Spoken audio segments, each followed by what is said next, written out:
is the 26th of July, approximately 9:02 a.m. This will be lecture 11 on Euler, chapter 17 in Euler's textbook on the history of mathematics. So let's get right into it.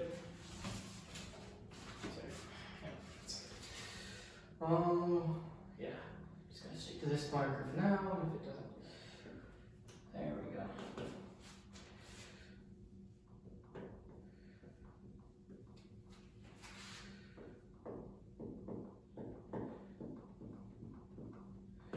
Man, very humble in life, gets a chapter and a lecture to himself in death.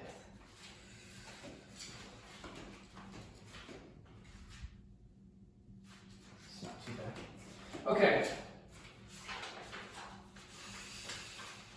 So, what sort of civilization are we dealing with here? We are dealing with enlighten, scare quotes, almost, Enlightenment Europe, which is shaped by this interplay between faith and reason. A lot of people talk about the reason part because that's edgy, I guess, popular. And the time period, well, I guess it's also because, seen as sort of a second Renaissance and overcoming feudalistic structures which have their groundwork in religious proclamation. So there's that. Okay. And time period 1725, 1783.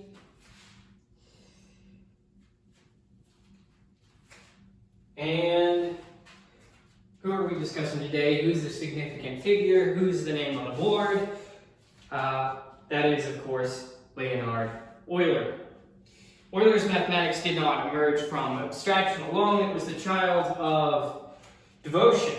He was raised in Reformed Swiss tradition as a Calvinist, and as he was himself, Euler believed that creation bore structure because its maker was rational. To study mathematics was not to escape faith, but to participate in it, to trace the lines that Providence had already drawn. See that distinct Calvinistic flair there. Where others dissected infinity with skepticism, Euler approached it with reverence. The convergence of series, the symmetry of functions, the elegance of number. These were, to him, echoes of divine design. His symbols were acts of trust, his proofs acts of praise. In an age that often pitted faith against reason, Euler embodied their union. His analysis was not reactionary nor rebellious, it was faith rendered exact. He believed not only in numbers, but in their source. And what sort of place would give birth to such a man? Well, Switzerland, particularly in Basel, but let's just draw a map of what Switzerland looks like in the 18th century and would continue to hold on to through armed neutrality throughout its history, with some exceptions in regards to Napoleon. And it should be noted that neutrality does not mean that it is by any means this good, virtuous state forever. One need only look at Nazi gold and stuff like that from its past. But disregarding that and focusing just on the structure at hand, the geography at play, the country, which is the will of a people upon the canvas of geography, we will look at the structure of Switzerland and examine how exactly it likely contributed to giving us Euler. So, we have the Swiss confederations, the old Swiss confederacy of the 18th century. And it's divided. It's like a little bit of the Holy Roman Empire still preserved and somehow manages to keep going even after the Protestant Reformation. So It's it's a remarkable little structure. And fun fact, Gaddafi, before he was, of course, toppled and summarily executed in Libya, he proposed the division of Switzerland, all of its cantons, which by the way are these structures, these little structures within Switzerland, to go to Italy, France, Germany, because they insulted him by disrespecting him and his family at a hotel. But anyhow, what's interesting about this is that these are roughly the same borders that it has up to today, or this particular diagram which I have here about the year 2000. But in this case, let's look at the language separation here with more defined lines. So French, roughly here, is French. God help them. I need to stop making fun of French things. Okay. And a big section, this whole section over here is practically German. Now there's also some Italian that you'll get over here in this lower region, which is of course closer to Italy, and it should be noted, you know, what side is this closest to? France. What side is that side closest to? Germany. What side is this closest to? Italy. So there's also this Romance language that's name is Romansh, which is sprinkled in throughout. So you can see this nation is by its own necessity a multilingual state.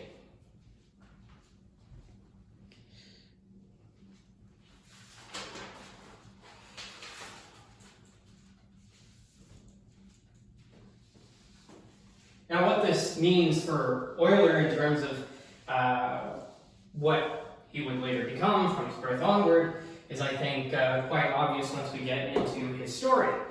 So let's go ahead and look at the life of Euler in sum.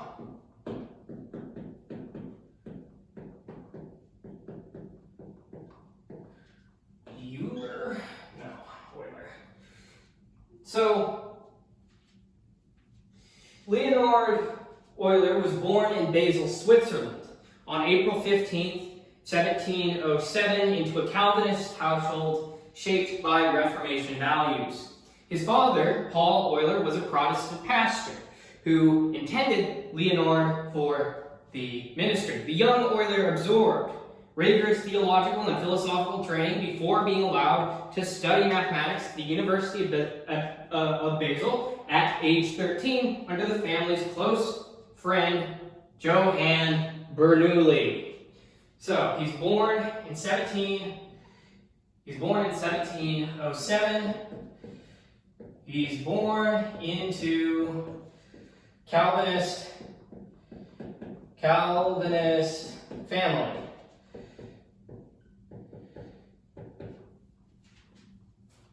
He's brought up to be a religious pastor, a religious member, just like his father before him. At the age of 13,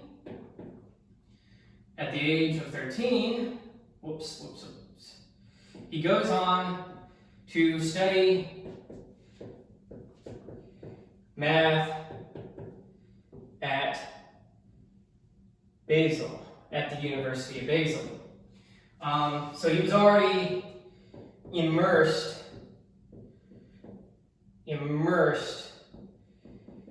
in classical studies. So, then, from 1723 to 1727,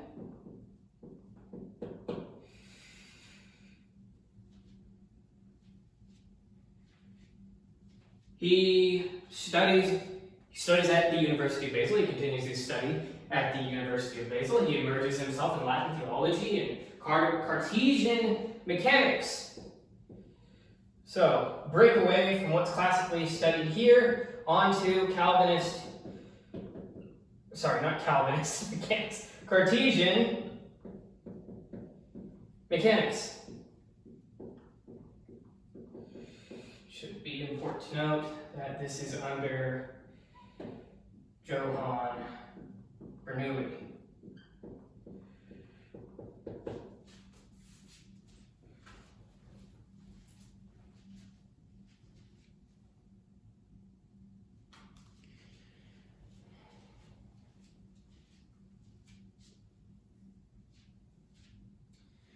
In 1727,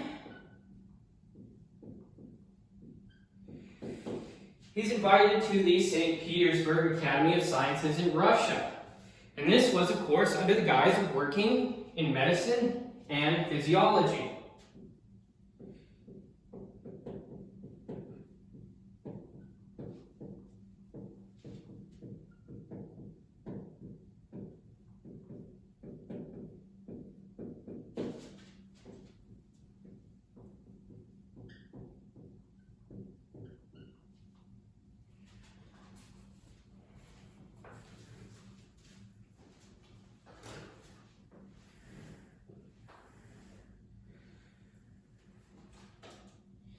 Now, his career takes an interesting trajectory, however, given this initial journey. So, from 1730 to 1733, he publishes early works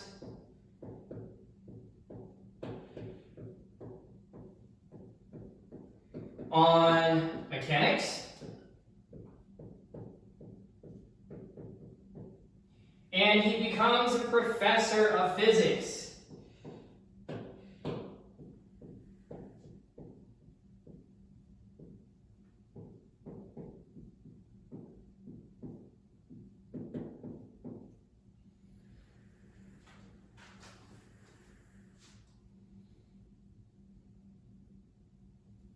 He would later assume Daniel Bernoulli's chair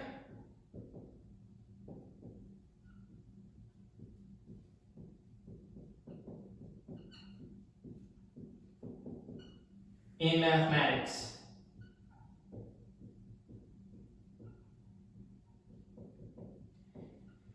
So how old is he by this point?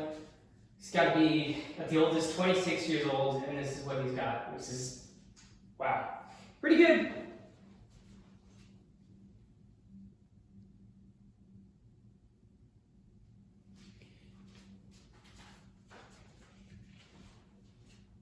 Now, let's get to looking at the later part of his life after I erase this.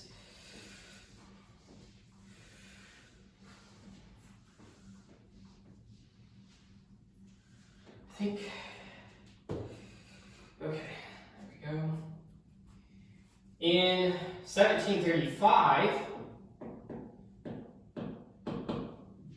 Euler suffers a fever and overwork, losing vision in his right eye. That same year, he solves the Basel Problem and publishes results on infinite series.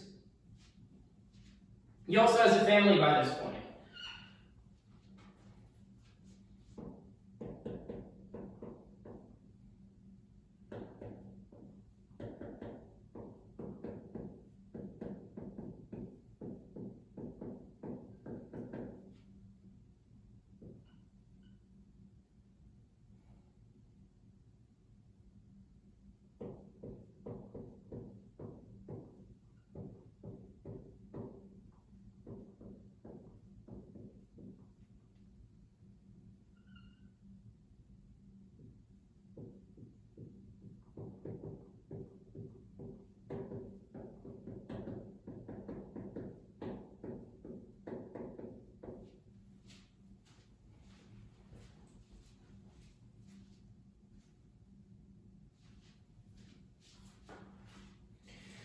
Now, in 1736,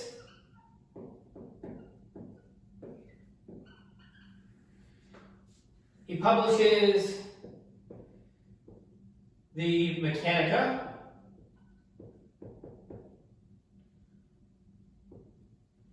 which reformulates Newtonian mechanics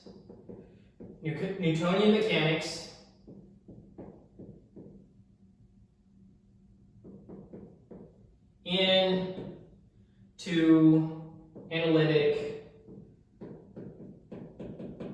form.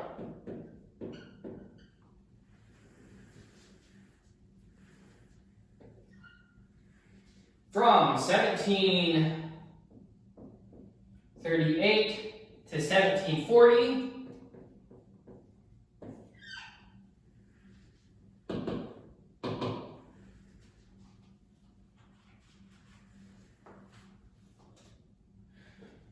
he develops the foundations of differential equations.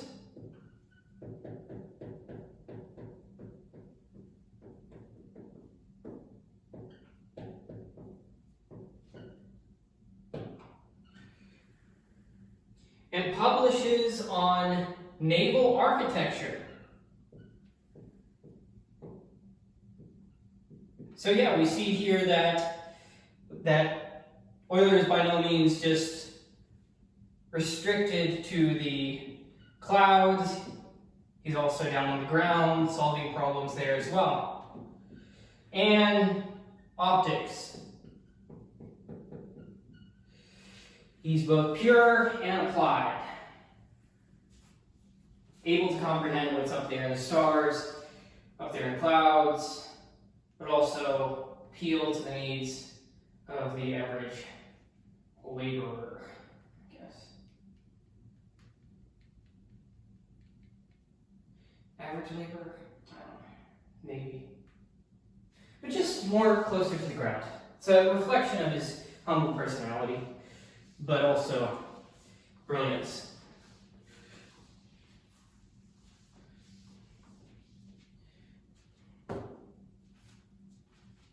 In 1741,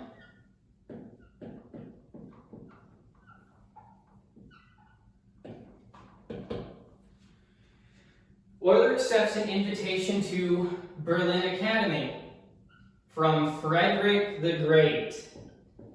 That Frederick the Great.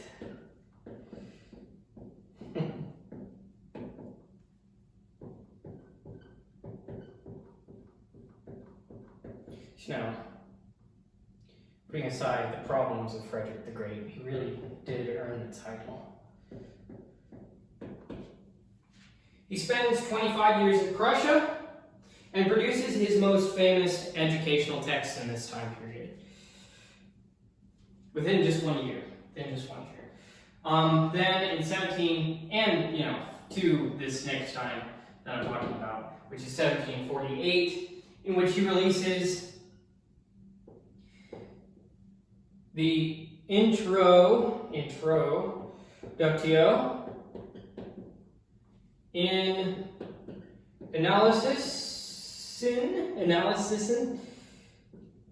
Analysin, there we go, Infinitorum. Lots of infinitorum. It's just a nice thing to say. It means a lot, and it's just very guttural. And what this does is it defines modern function theory.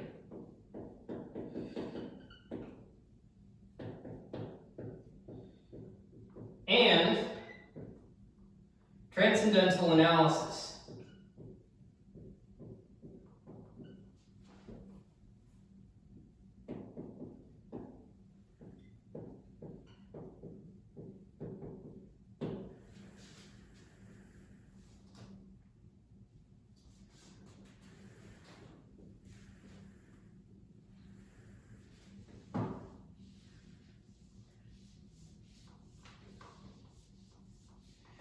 Then, in 1755,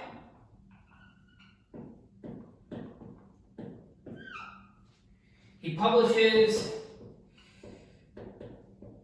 the Institutiones Calculi differentials.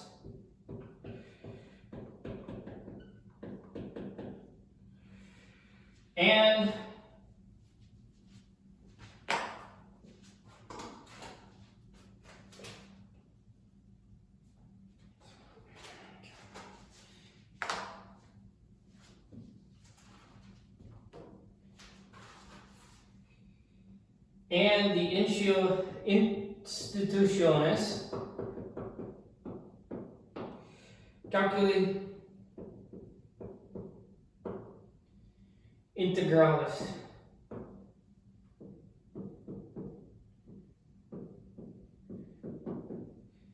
Cementing this fusion of differential and integral calculus, as we can see here by the title. And though increasingly blind, Euler continued working through dictation, sometimes to untutored domestics, leading to his textbooks being approachable in an intuitive manner, in such a way that they hadn't been before. And before his time, before the revolutions in France, before Napoleonic France, there had been no other textbooks that could match our modern textbooks, that could compare to textbooks of the modern day in terms of pedagogy and information. His home life remained vibrant. He married Katharina Gesell. Could be butchering the pronunciation. Spelled like this. And fathered 13 children. He did all of this while being a father of 13, but unfortunately only 5 survived into adulthood, which is kind of common for the time. By the early 1760s, total blindness in both of his eyes set in. His productivity increased due to an extraordinary memory and mental calculative ability. Euler returned to St. Petersburg in 1766.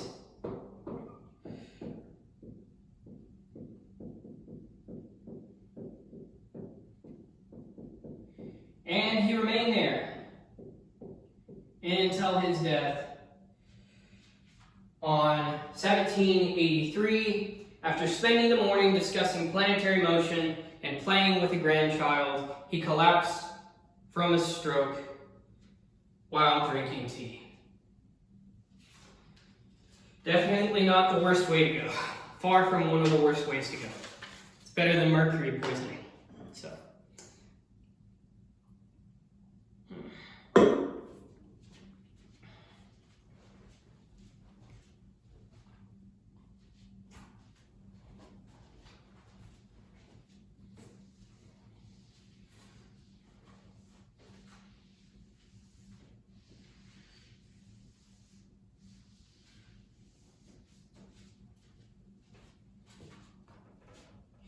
Let's dive in more to his contributions to the field of mathematics.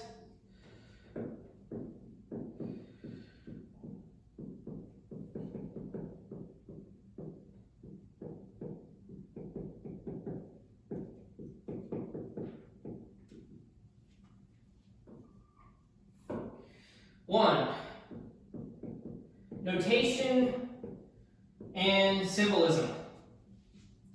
Which are kind of the same, but bear with me.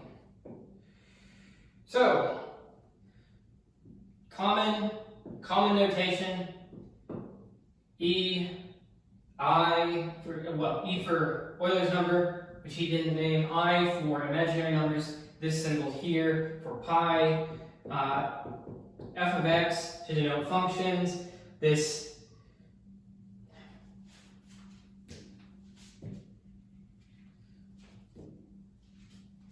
sum, so the summation notation, this notation here for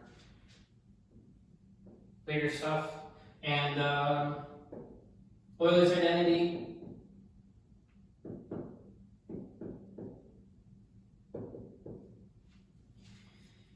which unites which unites five most fundamental constants, and unified exponential and trigonometric functions.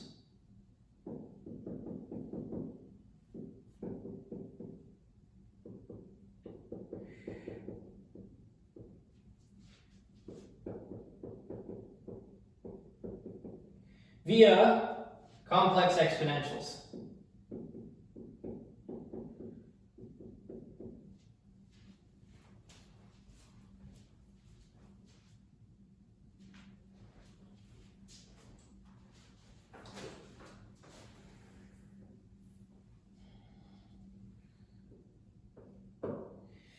Infinite series and products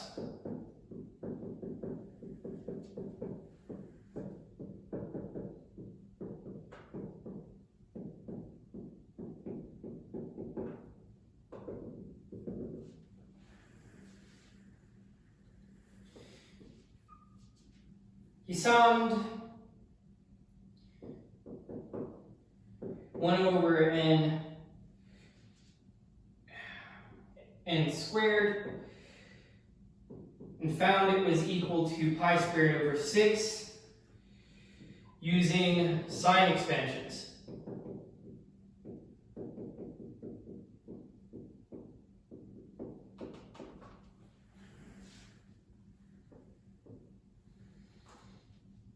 He introduced beta and gamma functions. This is going to be a big gamma though, so.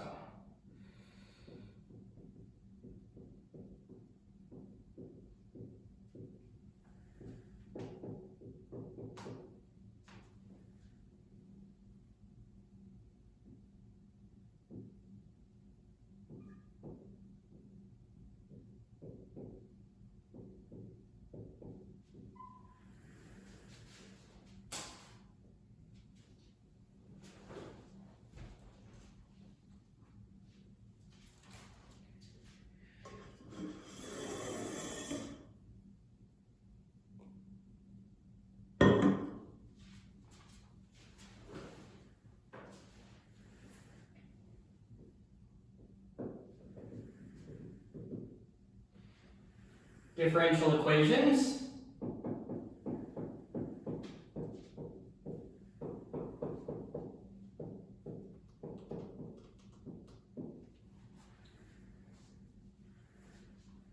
He authored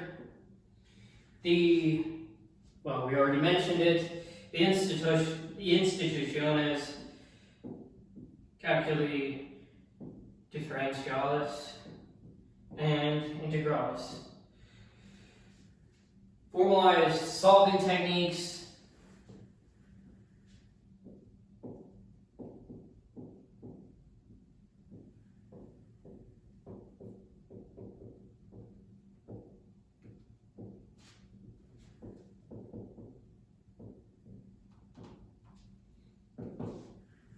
which is like integrating factors, linear systems,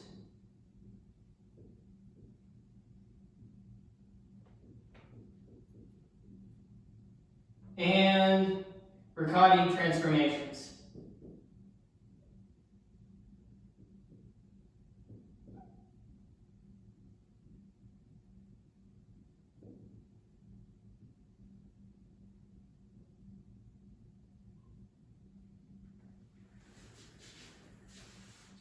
Also, partial differential equations. To go all the way to the bottom of the board, I don't even know if you all can see that. With the method characteristics.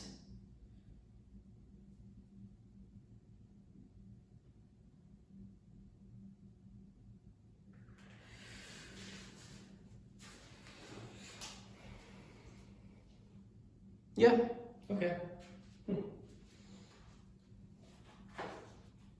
is a lot. not even done yet. So, we're halfway through.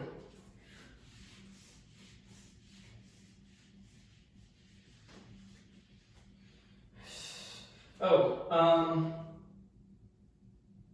yeah, we'll get to it. Yeah, of course, like, I was about to mention something that will come up later. Like, a lot of this stuff is still very much relevant in terms of applied mathematics. Of course, you know, also pure mathematics.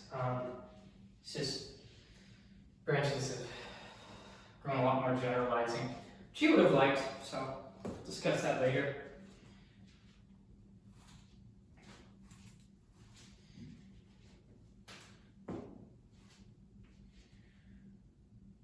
He also set up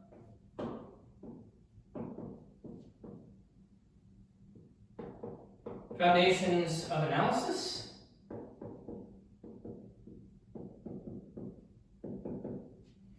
which is one of those big generalizing branches that I was sort of hearkening to earlier.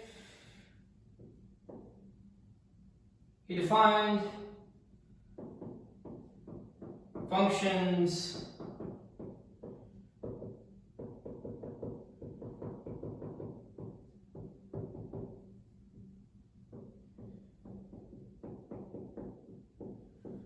analytically, which moves away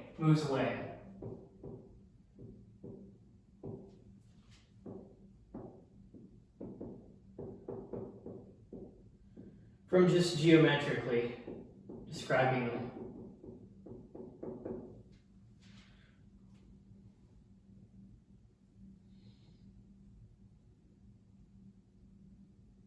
He introduced infinite processes.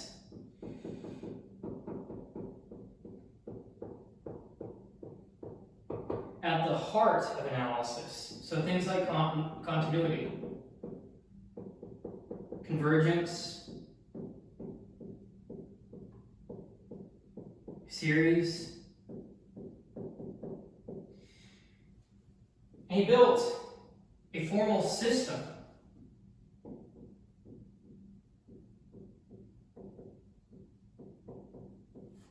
around transcendental functions.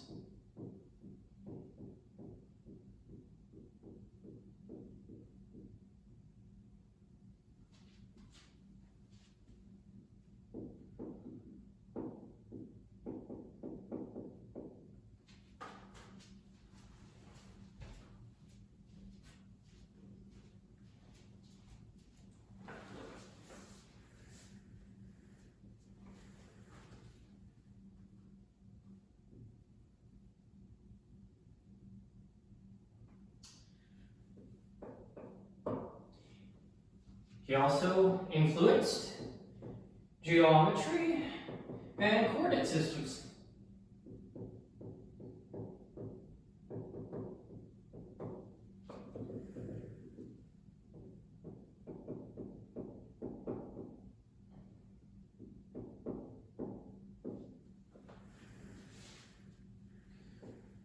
He codified 3D coordinate geometry, looking at a more general theory of curves rather than something like cones, which gripped the world at the time, well, Europe at the time. Cones, cylinders,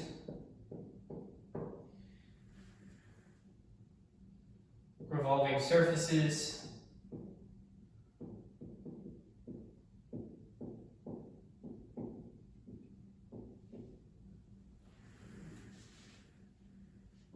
Canonical forms for quadrics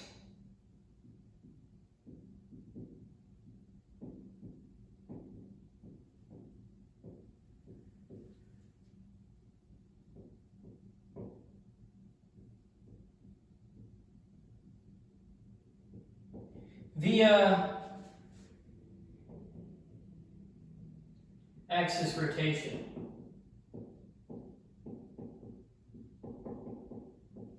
So this is like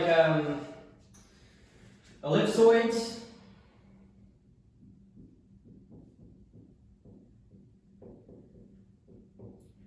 hyperboloids,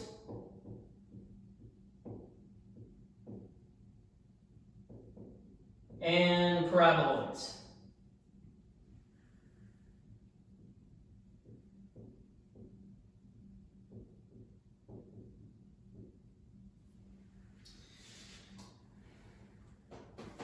What else?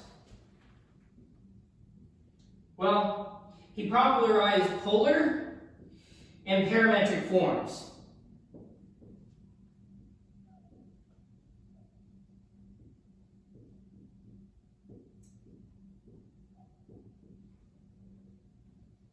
Which would become foundational to solid analytic geometry.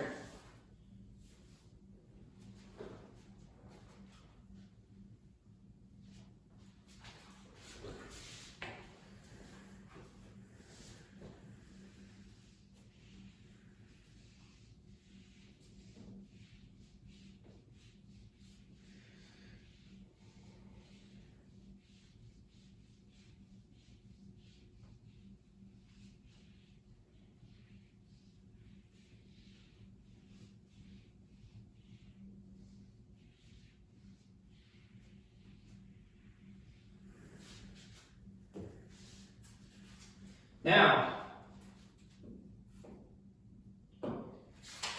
last but certainly not least on our agenda, probability and number theory.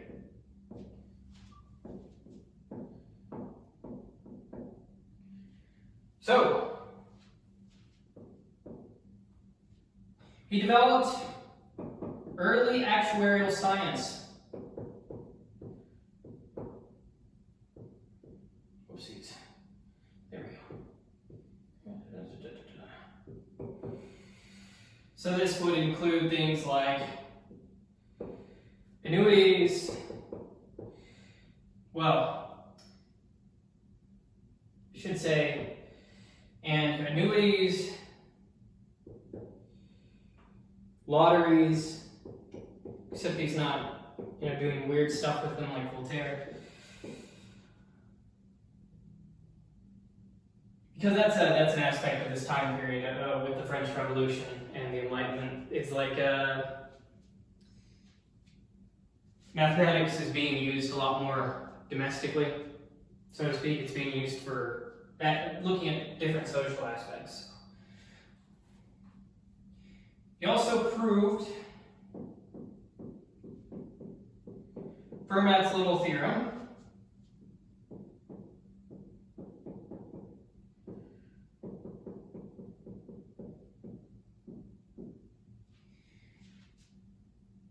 introducing the Euler-Tauschent function.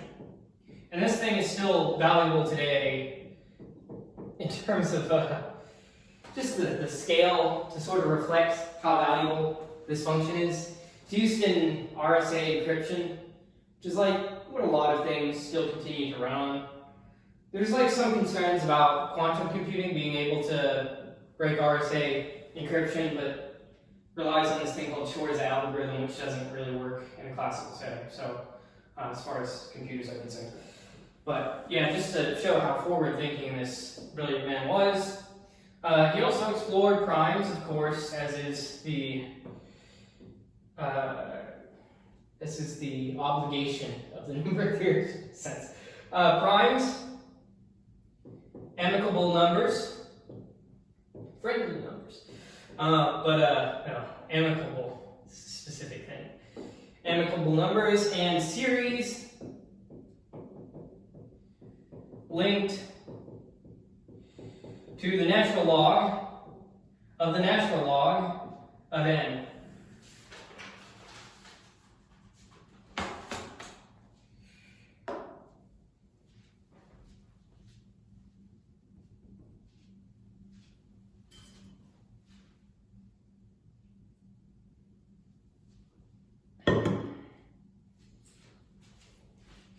And you know something? Neither the world chess champion or Leonhard Euler have ever beaten me at a chess match, so you can know I'm one to be feared. No. But, very great mathematician Leonhard Euler really was. So, let's get more precise and talk about these canonical results. Euler faced problems in his day. How did he deal with them, right? At least in terms of mathematics.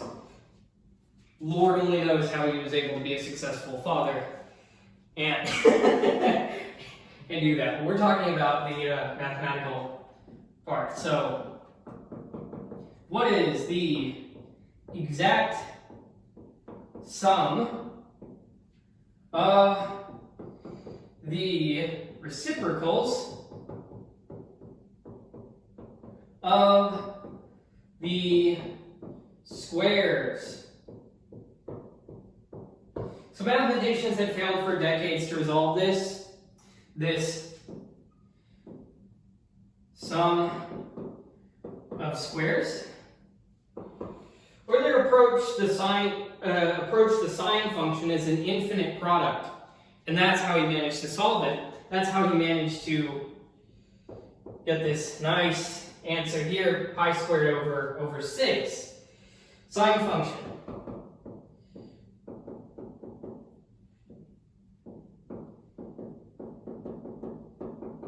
As infinite product. That's how he approached it. That's how he solved it.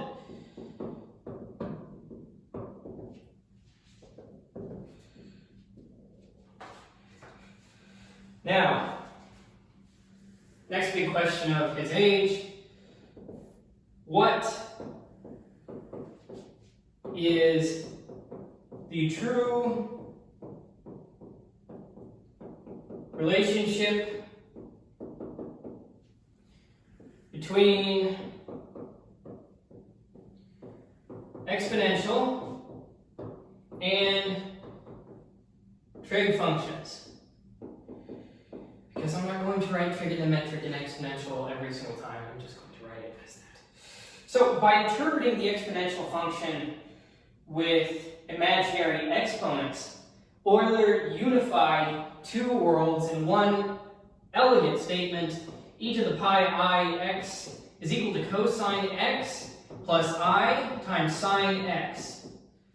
So as I was mentioning, it's just a remarkable discovery slash invention slash abstraction. And another question.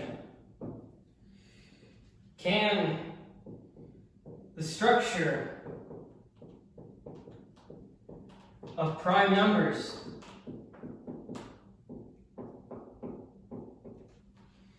be revealed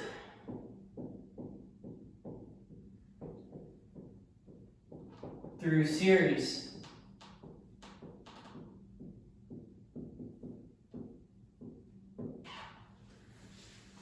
Euler discovered the connection between zeta function and primes such that the zeta function of S is equal to the sum P prime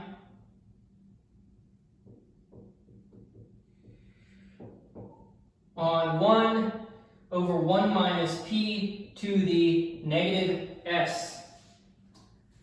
This is just wild. Just sort of think about how you might think about that.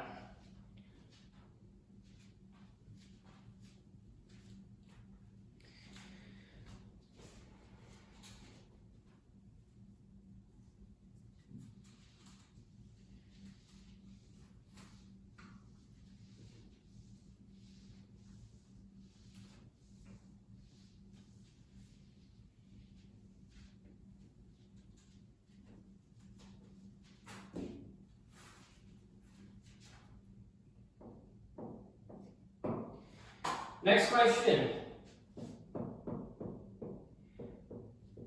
How can powers of variables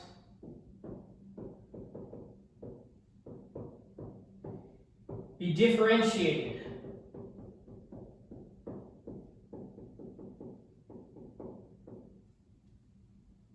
without limits. Well, generalizing Newton's approach, Euler made the derivative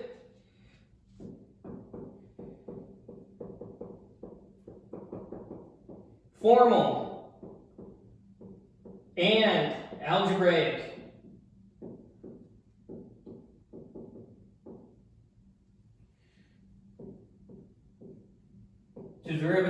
The derivative dx dt of xn, x to the n, I mean to say, is equal to n times x to the n minus 1.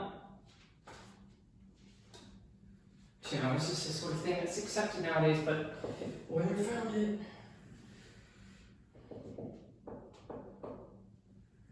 Next question. Can variable coefficient differential equations be solved systematically?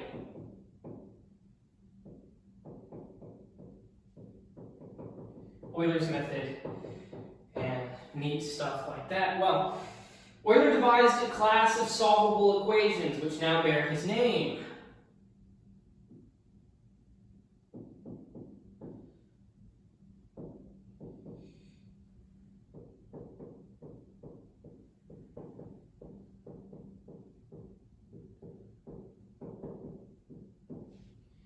And they are in the form x squared y double prime plus ax y prime plus by is equal to 0.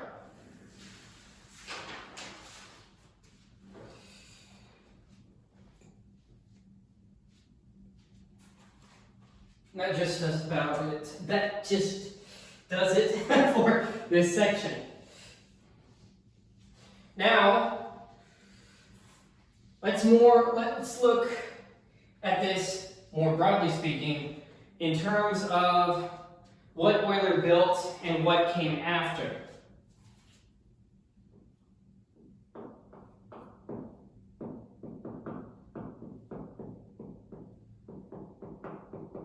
So Euler unified the scattered lands of early calculus into a coherent empire of analysis, in a sense. He forged the notational language codified infinite series, structured differential equations, and brought transcendental functions into the fold of rigorous study.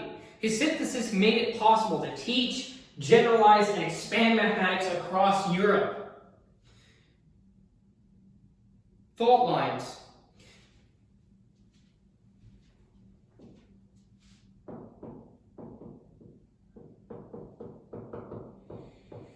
He also revealed fault lines that would demand attention. A rigorous definition of limit and continuity still remained vague. Foundations of calculus lacked formal epsilon delta logic. Infinite series and functions needed stricter convergence criteria. Topology, set theory, and logical foundations were not yet born. I mean, but you can see the inklings of what would later come.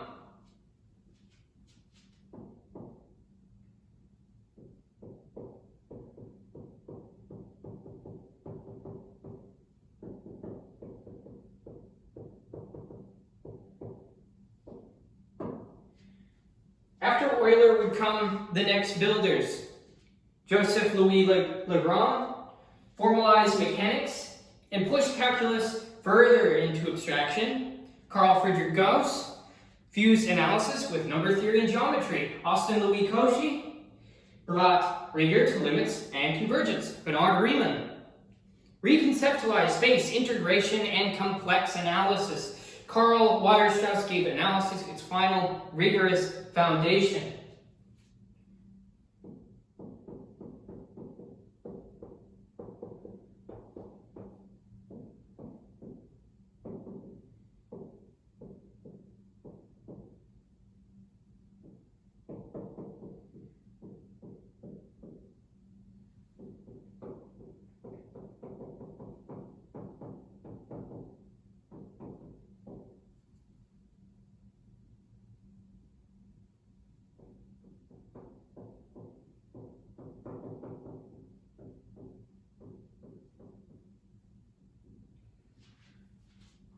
And there would, of course, be all the mathematicians between and since. But for now, let's close this off in a reflection to the benefit of memory. Euler did not inherit a system so much as he built one. He fused Leibnizian notation with Newtonian rigor. He transmuted conjecture into computation with every symbol he introduced and every theorem he proved. Euler extended the frontier of reason. He is essentially just a man, but also a European fusion. Born in Switzerland, a nation of converging tongues and subsumed borders, Euler embodied the principle of harmony through structure. Where empires failed to unify cultures, Euler succeeded in mathematics. German discipline, French abstraction, British rigor, all fused into one analytical body. Euler was also an embodiment of reason from faith. Euler's mind was not secularized. His mathematics flowed from an ordered cosmos. He believed truth had origin, not just pattern. Where Voltaire tore down tradition in the name of reason, Euler used reason to see deeper into tradition's roots and what that would mean for the grander structure of the cosmos. His formulas were not deconstructions but affirmations, proofs in praise of coherence. He was not a man who solved problems merely. He was not merely a man who solved problems. He was the one who gave mathematics its voice for this time.